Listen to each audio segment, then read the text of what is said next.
दोस्तों हाल ही में मैंने ननपकल निराथु मयक्कम नाम की एक फिल्म देखी है और इस फिल्म का कॉन्सेप्ट काफी दिलचस्प है। तो आज की वीडियो में हम इसी फिल्म की कहानी को ब्रीफली जानेंगे, साथ ही कुछ थियरीज पे भी बातें करेंगे। अब वीडियो शुरू करने से पहले आपसे गुजारिश है कि प्लीज आप हमारे चैनल को सब्सक्राइब जरूर कीजिएगा, खास करके अगर आपको ये वीडियो पसंद आती है तो। So now with that said, let's roll the intro.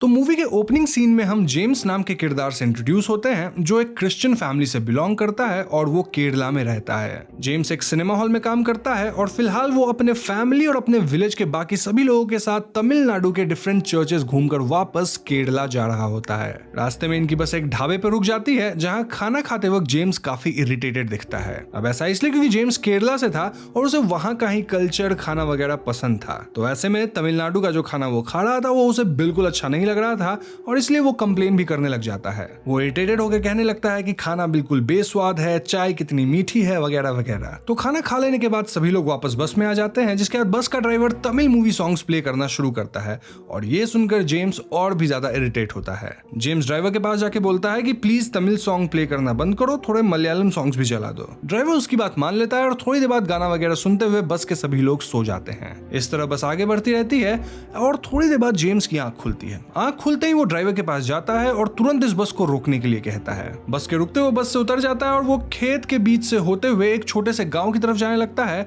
और यहाँ कुछ गलियों से होते हुए सीधा एक घर में एंटर करता है। अब घर में एंटर करते ही वो सबसे पहले एक गाय को चारा देता है, फिर अपने कपड़े वगैरह चेंज करके घर के अंदर जाता है जहाँ उसे एक ओल्ड लेडी मिलती है जिनकी आंखों का ऑपरेशन हुआ था। जेम्स इस ओल्ड लेडी से तमिल में बात करने लगता है और उसे माँ कहकर बुलाता है। वो कहता है कि माँ तुमने काला चश्मा क्यों पहना हुआ है। ओल्ड लेडी उसे कहती है कि अभी अभी उसकी आंखों की ऑपरेशन हुई है, इसलिए डॉक्टर ने उनकी आंखों को प्रोटेक्ट करने के लिए चश्मा दिया है। जेम्स ये बात सुनकर अंदर रूम में जाता है जहां उसे एक यंग लेडी सोई हुई दिखाई देती है। वो उस लेडी को देखकर उसका नाम को पुकारता है और कहता है कि कुनकुरी, क्या तुम अभी तक सो रही हो? कोई बात नहीं, मैं अपने लिए खुद ही चाय बना लेता हूँ, तुम्हारे लिए भी बना दूंगा। इसके बाद वो अपने लिए और कुंकू के लिए भी चाय बनाता है और उससे पूछता है कि किचन में खाने पीने का सारा सामान क्यों खत्म है और किसी ने भी उसे बताया क्यों नहीं। वो तुरंत वहां से एक थैला उठाता है और मार्केट से राशन का सामान लेने के लिए यहीं पास ही पड़ी एक बाइक लेकर निकल जाता है। तभी यहाँ घर के दो और मेंबर्स आते हैं जो कि जेम्स को बाइक ले जाते हुए देखते हैं और वो काफी कंफ्यूज हो जाते हैं क्योंकि वो लोग समझ ही नहीं पा रहे थे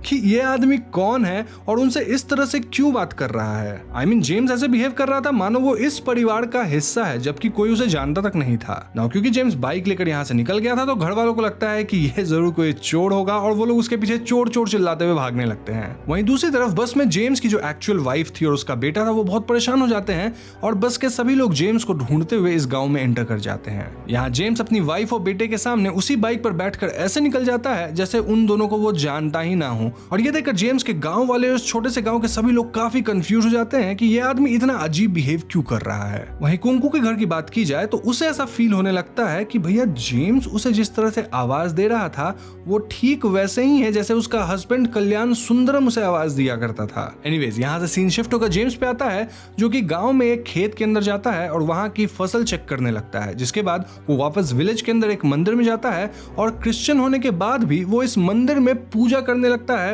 एज इफ वो कोई हिंदू प्रीस्ट हो। यहाँ से निकलकर जेम्स एक कम्युनिटी हॉल में जाता है जहाँ काफी सारे आदमी बैठकर बात कर रहे थे और जेम्स इन लोगों से इस तरह से बात करने लगता है मानो वो सभी को जानता हो, लेकिन ऑफ कोर्स ये लोग तो जेम्स को जान ही नहीं रहे थे और वो लोग बहुत आश्चर्य में भी थे। अब यहाँ सरप्राइजिंग बात यह थी कि भले ही वो लोग जेम्स को ना जानते हो लेकिन जेम्स यहाँ मौजूद सभी लोगों के नाम तक जानता था। अब जेम्स यहाँ से एक चाय की टपरी पे जाता है जहाँ वो एक चाय ऑर्डर करता है। अब यहाँ एज एन ऑडियंस हम एक स्ट्रेंज चीज नोटिस करते हैं कि थोड़ी देर पहले जेम्स जो कि तमिलनाडु की मीठी चाय से इरिटेट हो रहा था वो यहाँ चाय में खुद ही बहुत ज्यादा शक्कर डालता है और एकदम मजे से पीने लगता है। अब चाय पीने के बाद जेम्स गांव के अंदर जाता है जहाँ वो कुछ लोगों के साथ तमिल गाने पे डांस करने लगता है और ये वही गाने जो थोड़ी देर पहले बस में बज रहे थे जिन्हें सुनकर जेम्स इरिटेट हुआ था। एनीवेज दूसरी तरफ कुंकू की बेटी स्कूल से घर आती है जहाँ वो अपने ग्रैंड पेरेंट्स और अपनी माँ को बहुत डांटती है क्योंकि कोई एक अनजान आदमी आज सुबह उनके घर आकर उनकी बाइक उठाकर ले गया और वो सब देखते रह गए। Now coming back to James, शाम होने पर जेम्स एक दारू के अड्डे पे जाता है और वहाँ काफी दारू पीकर तमिल सॉन्ग्स पे डांस करने लगता है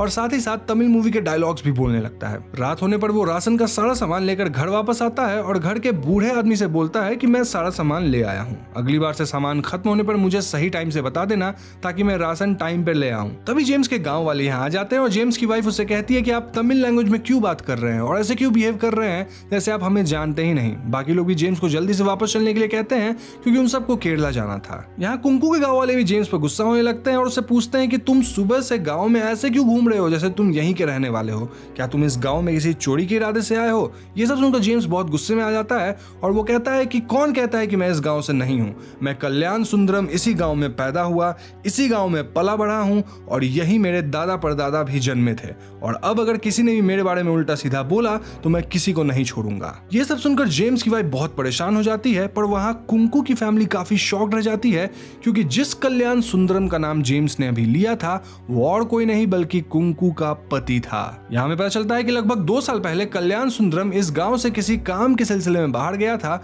लेकिन वो वापस लौट कर नहीं आया, जिसके बाद गाँव वाले ने कल्याण सुंदरम को खोजने की बहुत कोशिश की लेकिन उसका कुछ पता नहीं चला। लेकिन आज अचानक ही जेम्स इस गांव में एंटर कर गया है और ऐसे बिहेव करने लग गया है एज इफ वो कल्याण सुंदरम हो। ये सभी बातें सुनकर एक ओल्ड आदमी जेम्स की वाइफ और उस गांव वालों को कहता है कि मैं चाहता हूं कि आप लोग जेम्स को आज रात यही रहने दे और सुबह होने तक का वेट करें, हो सकता है सुबह तक सब कुछ ठीक हो जाए ना। वहीं हम देखते हैं कि जेम्स, जो कि अब अपने आप को कल्याण सुंदरम बता रहा था, वो कल्याण सुंदरम की माँ की गोद में जाके सर रखकर सो जाता है और सभी लोग सुबह होने का इंतजार करने लगते हैं। अब सुबह जेम्स सबसे पहले जल्दी उठता है, देन अपने गाय का दूध निकालता है, फिर इसे बेचने के लिए निकल पड़ता है, लेकिन कोई भी उससे दूध नहीं खरीद रहा था क्योंकि सभी का कहना था कि उनके यहाँ कोई और दूध बेचने आता है। ये सुनकर जेम्स बहुत परेशान हो जाता है और मनी मन सोचने लगता है कि कल तक तो सभी लोग मुझसे ही दूध खरीद रहे थे, आज इन्हें क्या हो गया है। इसके बाद जेम्स पोस्ट ऑफिस के लिए निकल पड़ता है। अब जेम्स के सिचुएशन को देखकर जेम्स के गाँव वाले समझ गए थे कि भैया अभी तक ये बंदा ठीक हुआ नहीं है। ऐसे में जेम्स के गाँव वाले सजेस्ट करते हैं कि उन्हें जेम्स के खाने में बेहोशी की दवा मिला देनी चाहिए,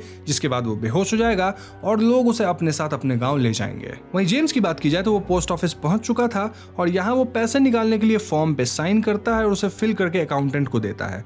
नाउ अकाउंटेंट फॉर्म देखता है जिसपे कल्याण सुंदरम के सिग्नेचर थे जो कि एग्जैक्ट मैच हो रहे थे, लेकिन जेम्स और कल्याण सुंदरम की शक्ल मैच नहीं हो रही थी, इसीलिए वो जेम्स को पैसे देने से मना कर देता है। जेम्स यहाँ अकाउंटेंट से लड़ने लगता है लेकिन इसका कोई फायदा नहीं होता। अब इन घटनाओं से जेम्स काफी परेशान होने लग गया था और वो यही सोच रहा था कि लोग उसे पहचान क्यों नहीं रहे। रास्ते में जेम्स को एक मंदिर बनता हुआ दिखता है जिसे देखकर वो बहुत पजल्ड हो जाता है और सोचने लगता है कि कल तक तो यहाँ कोई मंदिर नहीं था, अचानक ये मंदिर कहाँ से आ गया। और वो अपने चेहरे पे हाथ रखता है और तभी उसे रियलाइज होता है कि उसकी दाढ़ी काफी बढ़ी हुई है, इसीलिए वो शेव कराने के लिए एक सलून पे जाता है और वहाँ बार्बर से कहता है कि अपने अंकल को बुलाओ क्योंकि मैं उन्हीं से शेव करवाता हूँ। ये बात सुनकर बार्बर बहुत ज्यादा हैरान हो जाता है और वो जेम्स को बताता है कि मेरे अंकल को मरे हुए आज पूरे 6 महीने हो गए।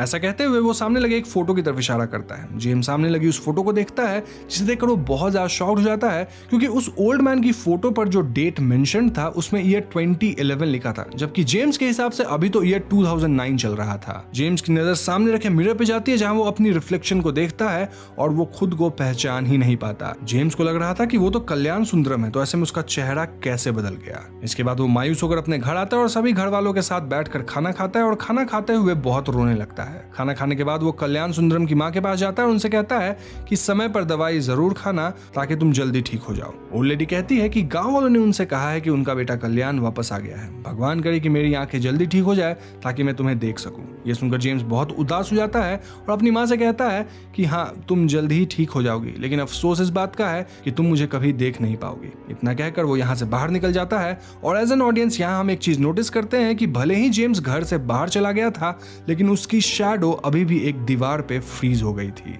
घर से निकलने के बाद जेम्स अचानक ही नींद से उठ जाता है और उसे रियलाइज होता है कि वो किसी दूसरे गांव में है और उसके कपड़े वगैरह भी बदले हुए हैं। वो सामने खड़ी अपनी वाइफ अपने बेटे को पहचान लेता है और उनसे पूछता है कि आखिर तुम लोग इस गांव में क्या कर रहे हो। और ये देखकर दोनों गांव के लोग समझ जाते हैं कि जेम्स वापस ठीक हो गया है, यानी वापस से वो जेम्स बन गया है, कल्याण सुंदरम नहीं रहा। इसके बाद जेम्स अपनी फैमिली अपने गांव वालों के साथ वापस केरला के लिए निकल पड़ता है। फिल्म के एंड में हम सभी को बस में बैठा हुआ देखते हैं, जिसके बाद बस चल पड़ती है और इस गांव का एक कुत्ता उस बस के पीछे भागने लगता है और इसी के साथ मूवी खत्म हो जाती है। तो है ना मूवी काफी डिफरेंट सी। वेल आपके मन में काफी कंफ्यूजन भी होगी, तो चलिए कुछ थियरीज को डिस्कस कर लेते हैं। तो बेसिकली यहाँ होता यह है कि जेम्स जो कि एक मलयाली आदमी है वो अपनी फैमिली और अपने विलेज के लोगों के साथ तमिलनाडु के टूर पे निकलता है। यहाँ कुंकू के गांव आते ही जेम्स के अंदर कल्याण सुंदरम आ जाता है। मतलब वहाँ एक आदमी रहता था जो कि 2 साल पहले गायब हो गया था, पता नहीं मरा या जिंदा है, वो आ चुका है और जेम्स बिल्कुल उसी की तरह बिहेव करने लगा है। इसके बाद जेम्स कल्याण सुंदरम की तरह ही हर कुछ कर रहा था, लाइक उसका काम करना,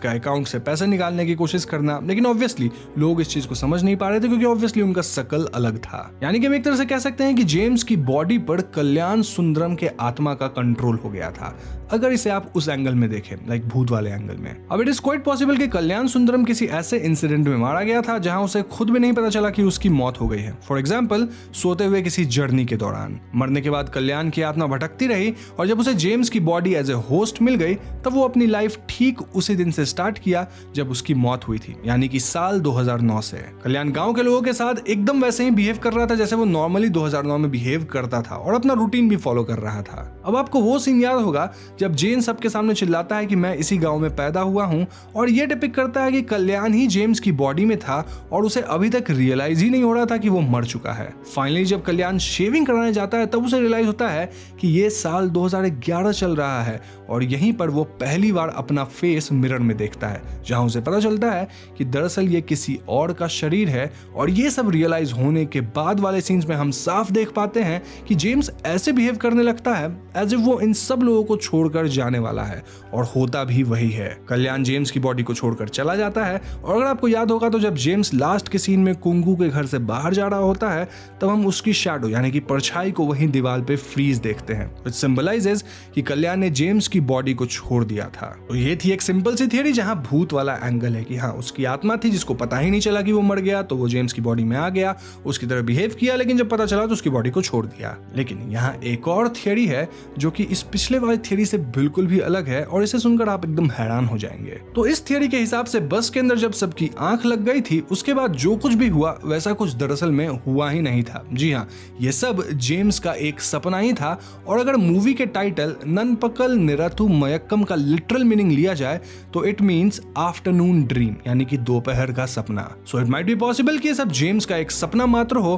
क्योंकि जेम्स सिनेमा हॉल में काम किया करता था और मूवीज वगैरह की स्टोरी उसके दिमाग में हमेशा चलती रहती होगी। मैं भी इतनी मूवीज देखता हूँ, एनीमे देखता हूँ, मेरे को भी सपना में सिर्फ मूवीज ही आता है, सच बताता हूँ। तो ऐसे में कहा जा सकता है कि ये सब स्ट्रेंज था जेम्स के लिए, एज इफ वो कोई सपना हो, इसलिए मूवी का टाइटल आफ्टरनून ड्रीम पर रखा गया है। अब मैं आपको एक और अजीब बात बताऊं, ननपकल निरथु मयक्कम की स्टोरी दरअसल एक ओल्ड एडवर्टाइजमेंट से इंस्पायर्ड है। जी हाँ, ये एडवर्टाइजमेंट ग्रीन प्लाई नाम की एक कंपनी का एडवर्टाइजमेंट था, जहां एक यंग सिख बच्चा अपनी फैमिली के साथ तमिलनाडु जाता है और यहाँ आकर वो ऐसे बिहेव करने लगता है एज इफ वो कोई एडल्ट तमिल मैन हो। तो हाँ, वो एड तो फनी सा था, छोटा सा था, बट यहाँ एक पूरे कहानी को बना दिया गया जो कि काफी दिलचस्प है और मुझे पर्सनली इसकी जो कॉन्सेप्ट थी वो बहुत अच्छी लगी। अगर आपको भी अच्छी लगी तो मुझे कमेंट्स में जरूर बताइएगा। साथ ही आप अपनी थ्योरीज भी कोई हो तो बता दीजिए। तो बस यही थी ननपकल निरथु मयक्कम मूवी की complete explanation and I am pretty sure कि आपको ये वीडियो पसंद आई होगी। अगर वीडियो पसंद आई है तो इसे लाइक और शेयर करना मत भूलिएगा, और अगर आप इस चैनल पे नए हैं तो चैनल को सब्सक्राइब करके बेल आइकॉन को जरूर दबा दीजिए,